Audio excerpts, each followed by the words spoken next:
pie pumpkin, and these are the best ones to use to make pumpkin pies.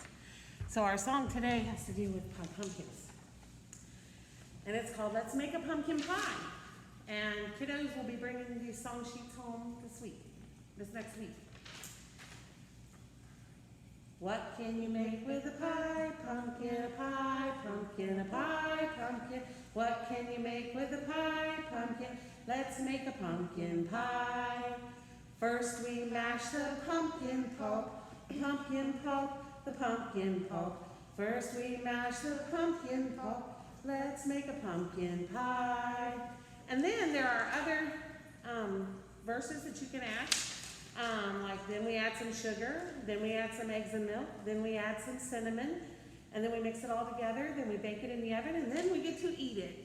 So those are a lot of extra verses that you can sing with the song. And the fun thing is you can make pumpkin pie later on and let the kids help. So Larina's gonna read a book now.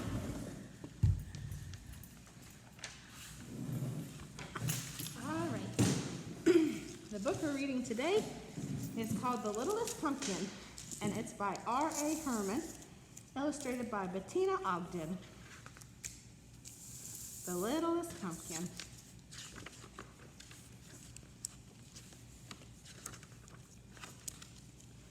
It was Halloween, and there were 18 pumpkins left at Bartlett's farm stand. The pumpkins looked their very best because they all wanted to be taken home and made into jolly jack-o'-lanterns.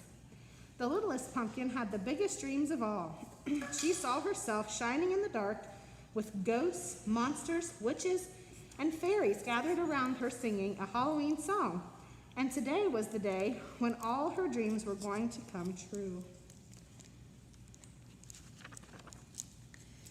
Maggie dropped by the stand on her way to school just as it was opening. "I want the biggest pumpkin you have for my class party," she said, looking at the pumpkins on display. She didn't even glance at the littlest pumpkin. The pumpkin Maggie chose was so big, Mr. Bartlett had to help her put it in her mother's car.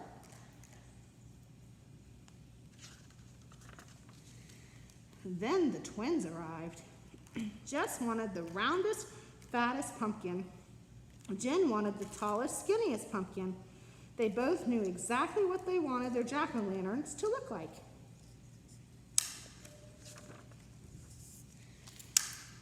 Later that morning, Mrs. Garland's class came to the farm stand to buy apples and pumpkins for their Halloween party. The littlest pumpkin was very excited when she saw all the children. "Now certainly I will be chosen by someone and made into a jack-o'-lantern," she thought.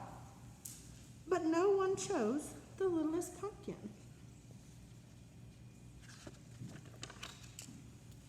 All day long, people came to the farm stand to buy pumpkins. Mr. Potter ran in to choose a pumpkin for his daughter, Kate. Poor Kate was home with the flu, but she had drawn pictures for her dad so he could see exactly what kind of pumpkin she wanted. Mr. Potter looked at every single pumpkin until he found the right one.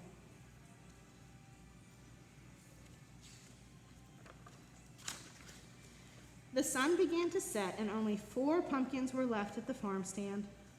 One pumpkin had a bruise on its back. One pumpkin was lumpy and bumpy. One pumpkin didn't have a stem.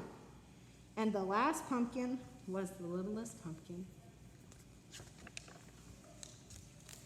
The littlest pumpkin still had big dreams. She would be a beautiful jack-o'-lantern at a Halloween party. She would shine in the dark with ghosts, monsters, witches, and fairies gathered around her singing a Halloween song. But while the littlest pumpkin was dreaming, Gabe and Mona arrived. They ran up to the 4 remaining pumpkins. Gabe grabbed the stemless one. "Perfect," he said. "My jack-o'-lantern is going to wear this hat." Mona picked up the littlest pumpkin. "Oh, how cute," she said. The littlest pumpkin was so happy. All her dreams were going to come true. "But it's too small for me to carve into a jack-o'-lantern," said Mona, putting it down. Then she picked up the lumpy bumpy one instead. "Now this one is perfect." Soon it was dark, and the stars began to sparkle in the sky. Mr. Bartlett was cleaning up. "Oh, please don't close yet," thought the littlest pumpkin. "I must be a jack-o'-lantern for Halloween." Suddenly, Mr. Bartlett heard someone calling his name. "Mr. Bartlett, Mr. Bartlett!" It was Sam. "Please wait," said Sam. "I need a pumpkin for my party tonight." Mr. Bartlett picked up the bruised pumpkin and told Sam that if he turned it around, it would make a very nice jack-o'-lantern. Sam agreed, and with that, Mr. Bartlett closed the farm stand. So there, in the dark on Halloween night, sat the littlest pumpkin. She was all alone, or so she thought. For just when the littlest pumpkin was sure she was going to be spending Halloween night all alone in the empty farm stand, mice started scurrying around her.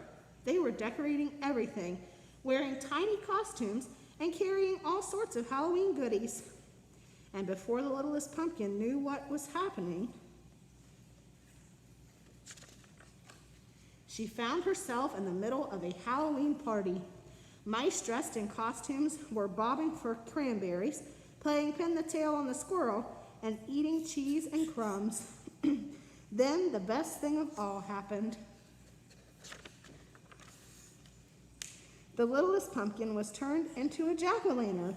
She was shining in the dark with ghosts, monsters, witches, and fairies gathered around her singing a Halloween song.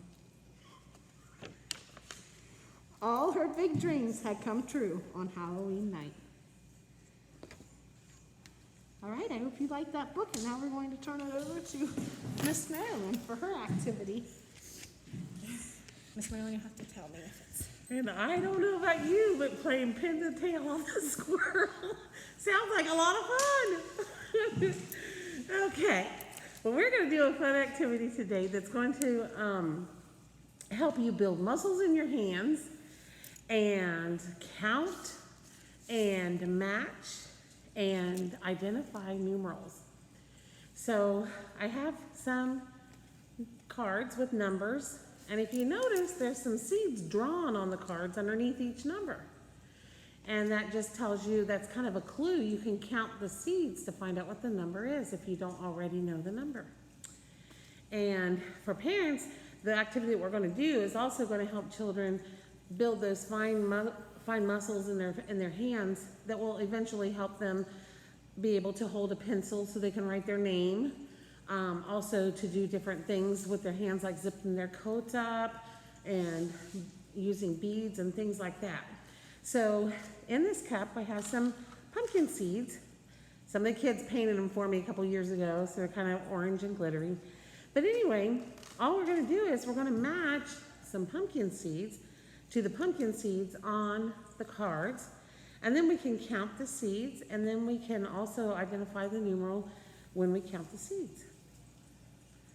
So on this first one, I'm just going to reach in, and this can be challenging too. So using the tweezers is kind of challenging sometimes.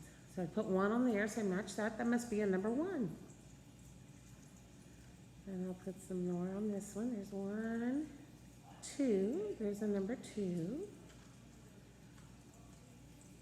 And 1, 2,